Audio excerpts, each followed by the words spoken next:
Today, we are going to talk about a very controversial field in medicine. Biofield therapies, also called energy medicine, are one of those areas that physicians just can't agree about.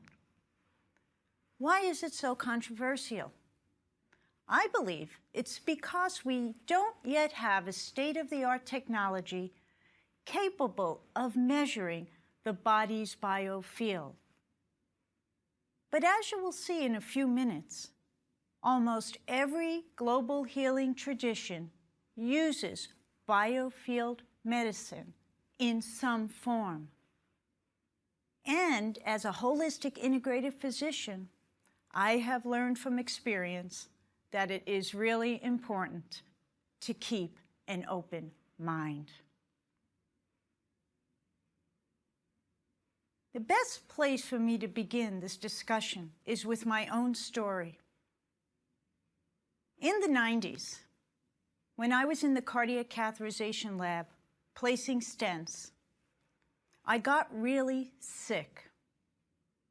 I contracted disseminated herpes from a patient. I had never been exposed to the herpes virus, so this virus really took me down.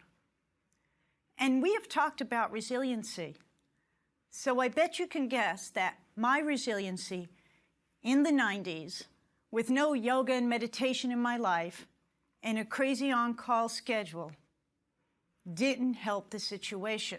My resiliency was low. It's very unusual for a physician, especially an interventional cardiologist, to miss 5 or 6 days of work. On around the 6th day, one of my partners called me and he said, "What's going on? Do you need to be hospitalized?"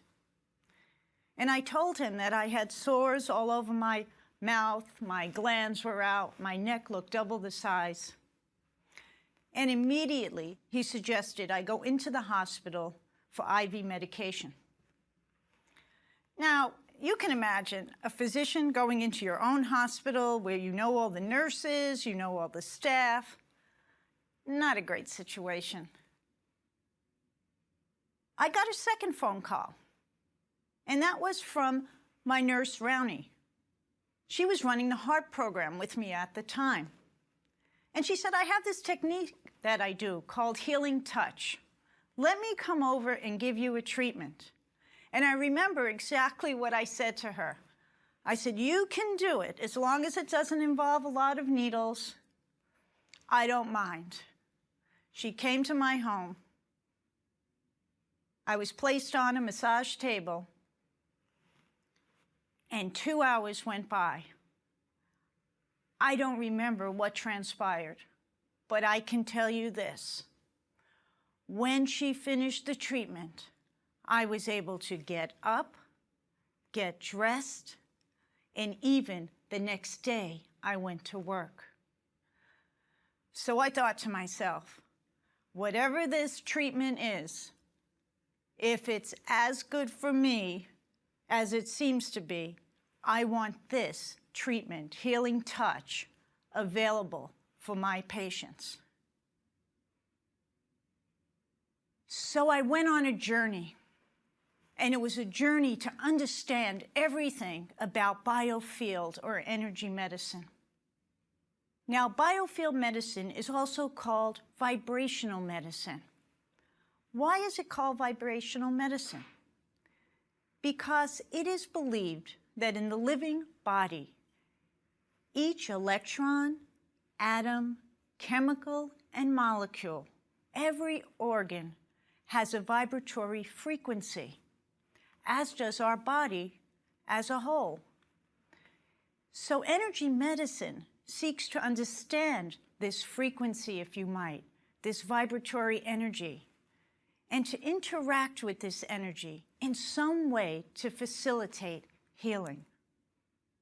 Now, the healing power of touch and energy dates back to Hippocrates, the Greek physician and father of modern medicine.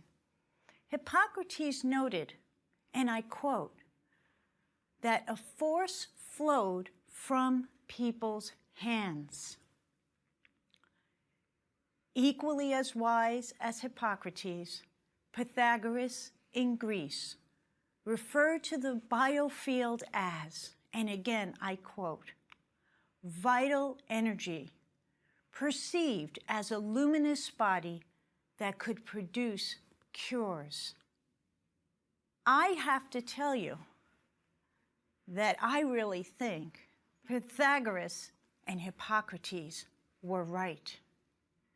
And I'm not the only one, because many cultures have a name for this vital force or this energy field.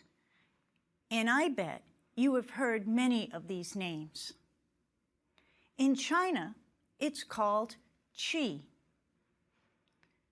And in India, as part of Ayurvedic medicine, it's called prana. They even have a name for this vital force in Japan. And in Japan, it's referred to as ki. And one of the places I love to travel is Hawaii. And in Polynesia, this vital force is called mana. According to biofield practitioners, the energy system has 3 key components: energy centers, which are also called chakras, energy tracks, which are called meridians, and the energy field, which is called the aura.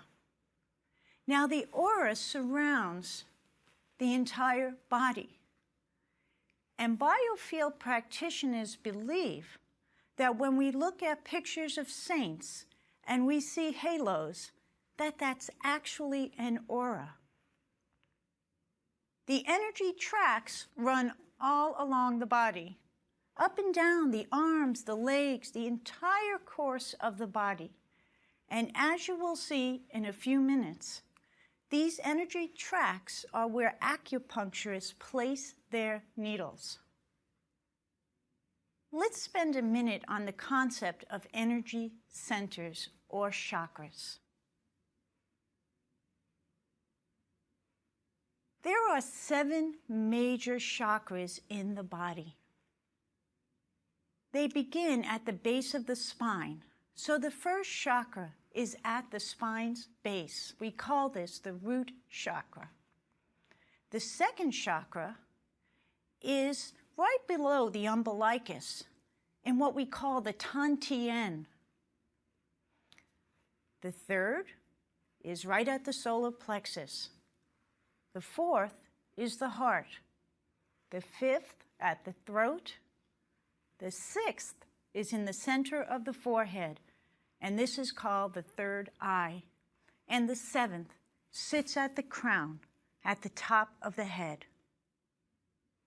There are smaller chakras at every joint in the body, smaller chakras in the hands and in the feet. So how might a biofield practitioner think about this system? I mentioned we have 7 chakras. So biofield practitioners believe that each chakra is connected with a function, and that function could be physical, as it is for the first chakra, emotional, as it is for the second, or mental, as it is for the third. Also, each chakra is connected to a body gland. Let me take my first one for you.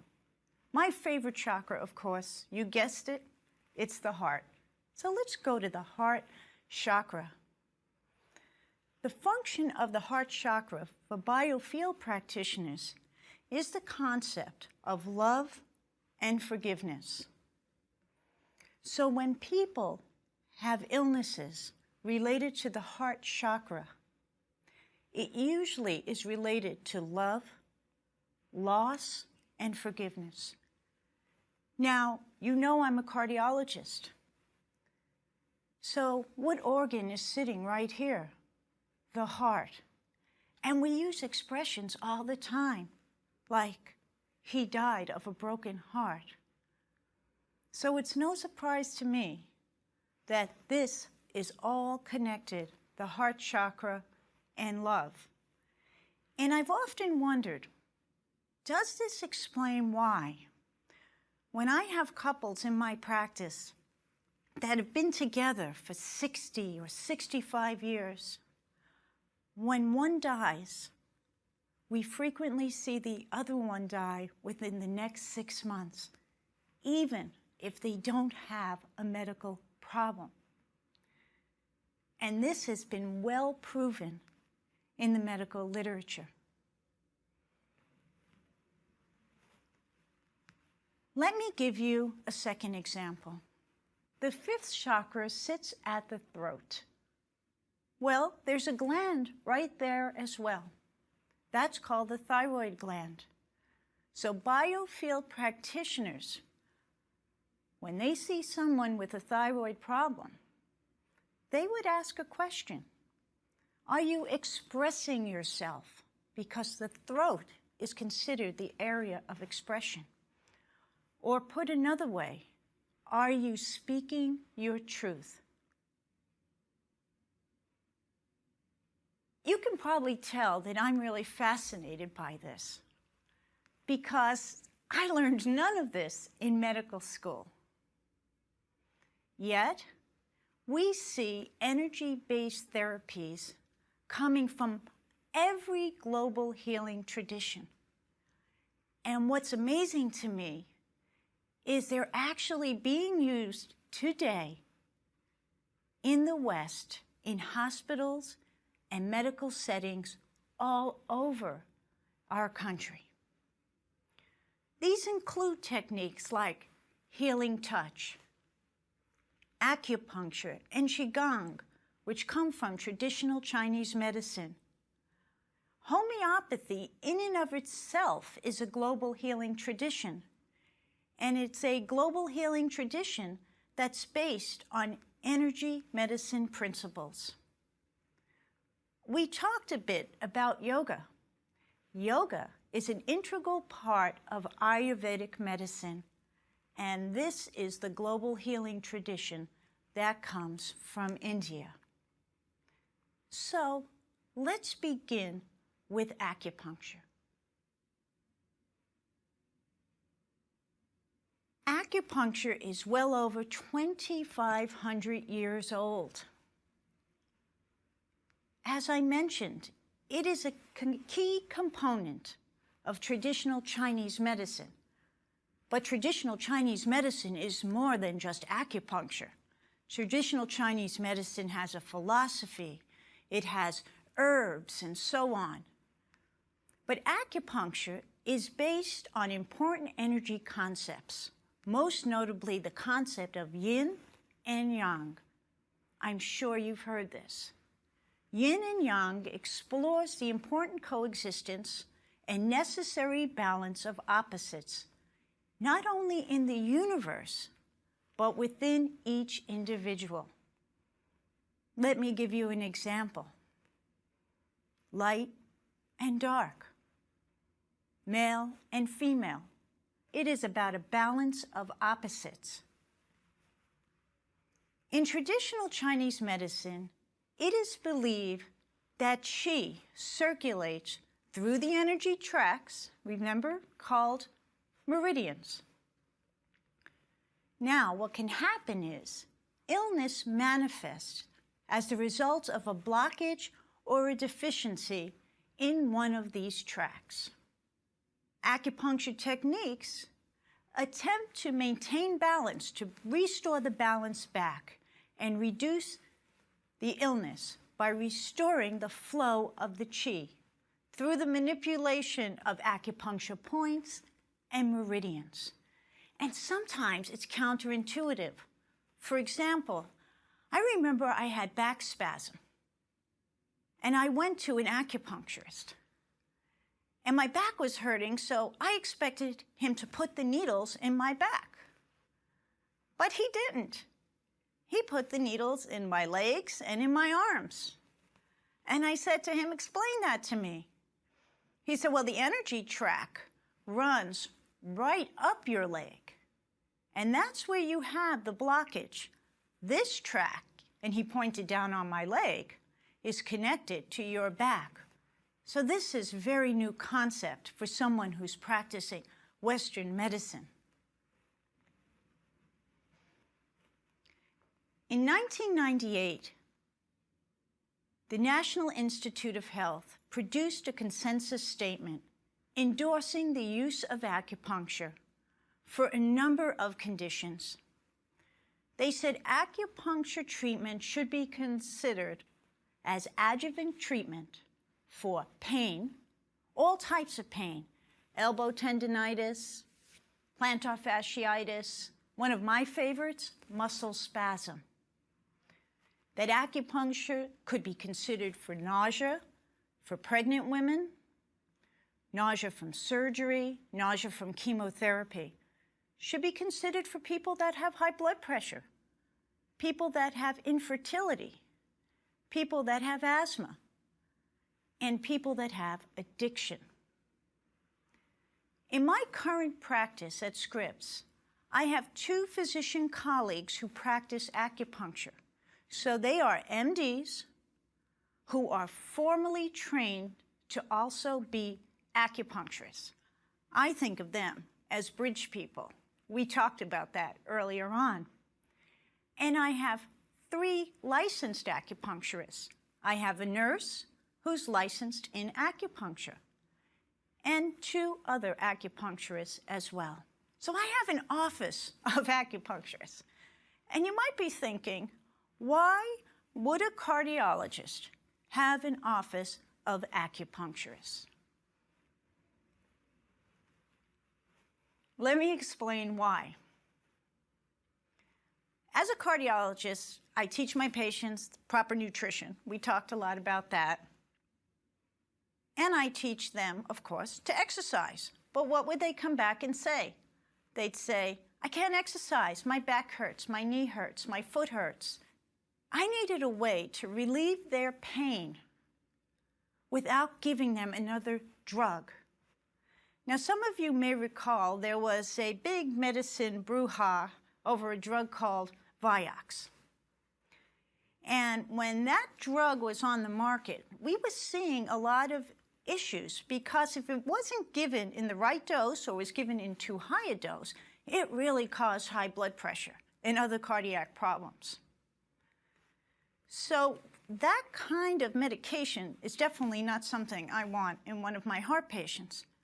Also, most of the pain medicine, even if it's Motrin or Aleve or Advil, can irritate the stomach lining.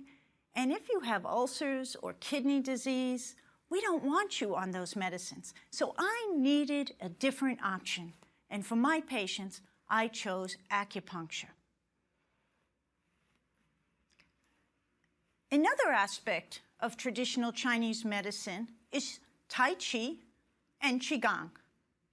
Now, Tai Chi and Qigong also work on the body's energy system, but differently.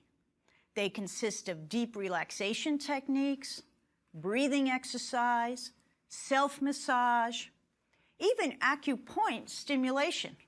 You can actually learn the points to help with things like nausea, and you can treat yourself.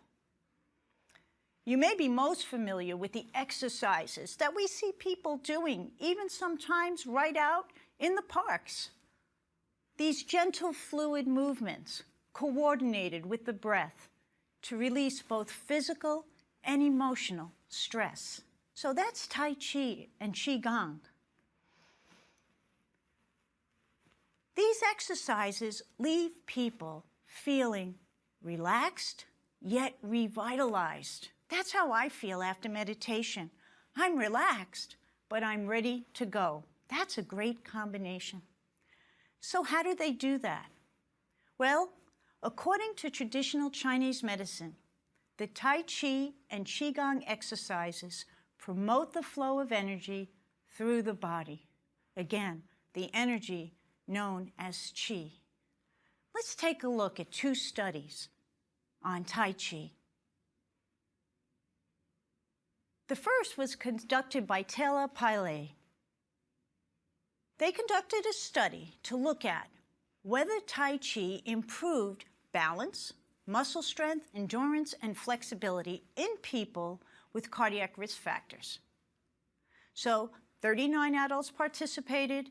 They did 60 minutes of Tai Chi class 3 times a week, and they found this: statistically significant improvements in balance, muscle strength, endurance, and flexibility at 6 weeks and at 12 weeks. So why is that important? It's important because if you have more flexibility and more balance and more muscle strength, there's a very good chance you're not going to fall. And if you don't fall, we don't have to deal with one of those devastating hip fractures that claim people's lives. So Tai Chi is a wonderful exercise for improving muscle strength. A second study was done in 2004 by Gloria Ye. 30 patients were randomized to a Tai Chi group or a non-Tai Chi group. This group of patients had congestive heart failure. They did 12 weeks of Tai Chi or standard care, that is, going to their physician. Patients in the Tai Chi group demonstrated marked improvement in what's called a 6-minute walk test. Now, this test is an indicator of heart improvement, of cardiac improvement. No surprise, because we just saw that muscles get better, we become more flexible. So many cardiologists today tell their patients, go and take a class in Tai Chi. And Tai Chi has also been shown to decrease blood pressure and improve heart rate variability. And remember, we talked about heart rate variability. If the heart rate variability is low, we run a risk of sudden death. So improving heart rate variability is key. Let's take a look at another global healing tradition, this time homeopathy. Because homeopathy has energy medicine embedded right within it. Homeopathy is a natural science. It uses plants, minerals, and animal materials in very small doses to stimulate a sick person's disease defenses. The best way to think about it is it works like a vaccine. If I give you a low dose of something, hopefully I'm not going to make you sick. Like most vaccines don't make you sick, but I'm going to stimulate your body's response in case you get exposed to that virus, for example. Well, homos in Greek means similar, and pathos means suffering. Homeopathy is based on the theory that like cures like. Therefore, an energized medicine that mimics a person's symptoms will assist in the body's healing process. It will relieve the symptoms. Let me give you an example. Ipecac syrup is used to cause vomiting. It's used in the emergency room if someone has swallowed a poison. But in the homeopathy world, Ipecac is diluted so many times that when it's given, it's actually given for nausea. It actually is used to treat nausea as opposed to induce nausea. Again, think of the vaccine scenario. It stimulates the body's healing response. Hippocrates said, through the like disease is produced, and through the like disease is cured. Homeopathy is used around the world. It is taught in German medical schools. 25% of German physicians use homeopathy. In England, 42% of general practitioners refer to homeopaths. And in India, they have 125 homeopathic medical schools. In 1991, the British Medical Journal published a meta-analysis of 107 controlled trials using homeopathy and concluded this: 81 were effective, 24 were ineffective, and 2 were inconclusive. Well, I think 81 effective trials are worth looking at. But don't worry, I'm not going to tell you anything about 81 trials. But what I think you should think about is having some homeopathy in your home. Homeopathy has wonderful treatments that are safe, that you can use, and you can even use them on children. Let's just look at a few. Let's take arnica, for example. Arnica could be used for any injury, any accident.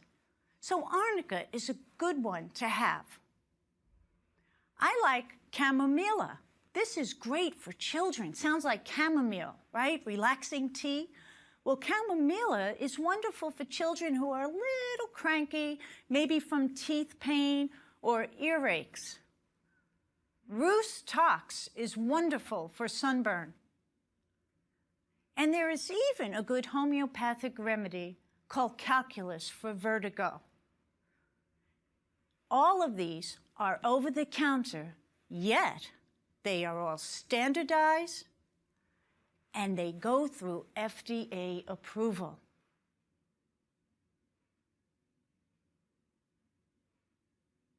I love to have a few homeopathic remedies available at home. And you might want to do that too.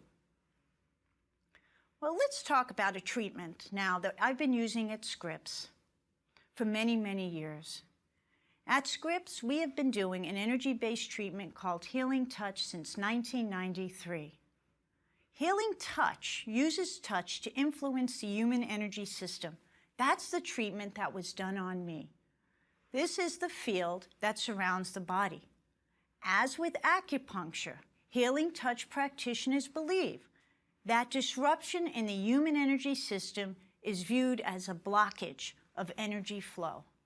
It is this blockage that needs to be relieved because it can produce disease, or we can even get a blockage that results from disease. Healing Touch was developed by a nurse, Janet Menken, and has been extensively endorsed by the American Holistic Nurses Association.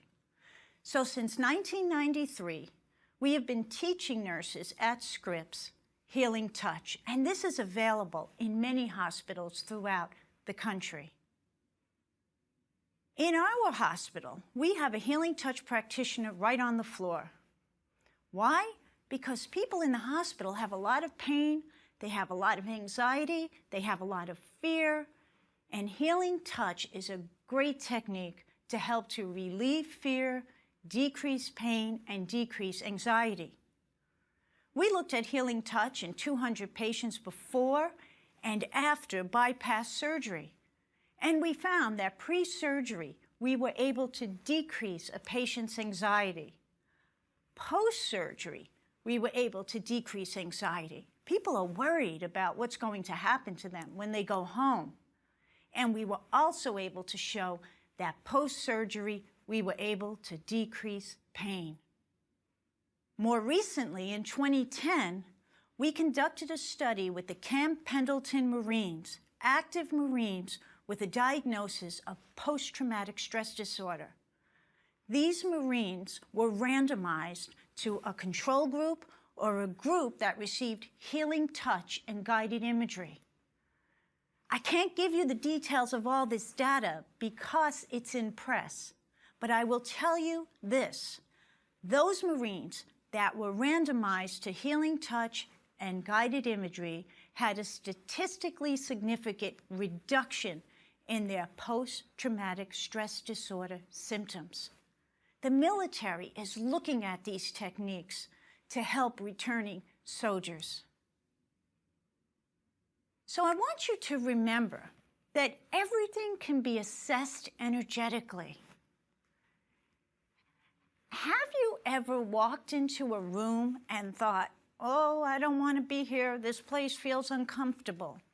You are actually sensing what we would call the energy of the place. Or have you ever been around a person that you say, I really like your energy? Well, what do you mean by that? So, At the top of the lecture, I noted that biofield therapies are controversial, in large because we don't have some big machine that we can put people into and measure that biofield. But it is my personal hope that these technologies will be developed in the future. In the meantime, I believe we have ample evidence that whatever the underlying mechanisms, many yet to be determined, biofield therapies have a positive impact on health. I have seen that positive impact in my practice and my own life. And that's why I'm persuaded that these treatments need to be an integral part of our Western medicine toolbox. In the end, I invite you to reach your own conclusions. Take a look at the research on acupuncture, Tai Chi, homeopathy, and healing touch. And if you're ready, you might even take a Tai Chi class or consider acupuncture for some of the conditions we talked about. As I have learned, experience is often the best evidence you can have.